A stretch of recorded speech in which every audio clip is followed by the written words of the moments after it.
বাংলাদেশ কিন্তু ইন্ডিয়ার সাথে জিতবে, কারণ বাংলাদেশ কিন্তু আজকে অস্ট্রেলিয়ার সাথে হেরে গেছে। তো বাংলাদেশের পরবর্তী 2 ম্যাচ, যে ইন্ডিয়ার সাথে একটা ম্যাচ আর আফগানিস্তানের সাথে একটা ম্যাচ, এই ম্যাচগুলো কিন্তু বাংলাদেশের জিততেই হবে, কারণ সেমিফাইনালে যাওয়ার জন্য এই 2টা ম্যাচ কিন্তু আমাদের জিততেই হবে। আর আরেকটা, যে বাংলাদেশ আর ইন্ডিয়ার যে টি-20 বিশ্বকাপের রেকর্ড, সেটা হলো 4টা ম্যাচে ইন্ডিয়া জিতছে। তা ঠিক আছে, কিন্তু বাংলাদেশ কিন্তু বরাবরই ইন্ডিয়ার সাথে ভালো একটা রান করে, ভালো একটা স্কোর করে, মানে মোটামুটি ক্লোজে যায়, ভালো খেলে আর কি। বাংলাদেশ ইন্ডিয়ার সাথে সবসময়ই ভালো পারফরমেন্স দেখায়। টি-20 বিশ্বকাপে বাংলাদেশ আর ইন্ডিয়ার যে 4বারের দেখা হয়েছে, বাংলাদেশের লোয়েস্ট স্কোর কিন্তু ছিল 138। তার মানে বাংলাদেশ সর্বনিম্ন ইন্ডিয়ার সাথে 138 রান করছে টি-20 বিশ্বকাপে। তার থেকে বোঝা যায় বাংলাদেশ কিন্তু ইন্ডিয়ার সাথে মোটামুটি একটা স্কোর করতে পারে। একদমই যে মানে 100-র আগে অল আউট হয়ে যায় বা 110-20 অল আউট হয়ে যায়, জিনিসটা কিন্তু এমন না।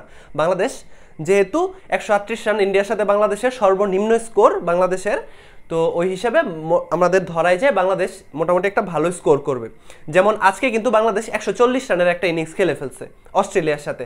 অস্ট্রেলিয়ার বাঘা বাঘা বলারদের সামনে কিন্তু বাংলাদেশ 140 রান করে ফেলছে। ইন্ডিয়ার বোলিং ডিপার্টমেন্টও অনেক বেশি স্ট্রং, কিন্তু ইন্ডিয়ার সাথে বাংলাদেশ যেহেতু বরাবরই ভালো একটা পারফর্ম করে, তো ওই হিসাবে বাংলাদেশ আশা করতেছি ভালো একটা স্কোর করবে যদি আগে ব্যাটিং করে।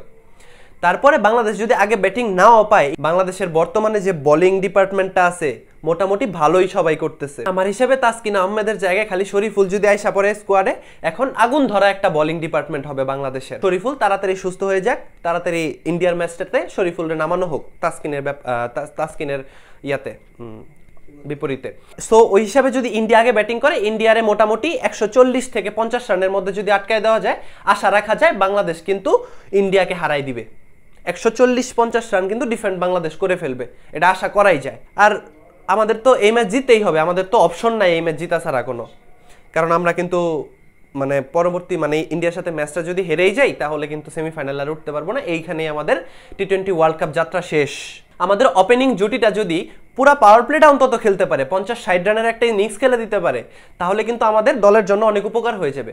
কারণ পাওয়ার প্লেটা খেলতে পারলে মোটামুটি একটা ভালো রান আসলে পরবর্তীতে কিন্তু অন্য ব্যাটাররা নেমে মোটামুটি একটা রান 140-50 বা 60 রান পর্যন্ত একটা টার্গেট করতে পারে। যদিও আগামীকাল যে ভেন্যুতে খেলা হবে সেটা হচ্ছে আজকের যেই ভেন্যুতে খেলা হয়েছে সেই ভেন্যুতেই ব্যাটিং পিচ, মোটামুটি রান কিন্তু 160-70 না করলে জিতা যাবে না, ডিফেন্ড করে ফেলা খুবই ইজি।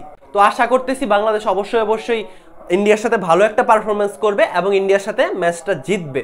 তো যাই হোক, কালকে রাত 8:30টায় খেলা, দেখা যাক কি হয়। আল্লাহ হাফেজ।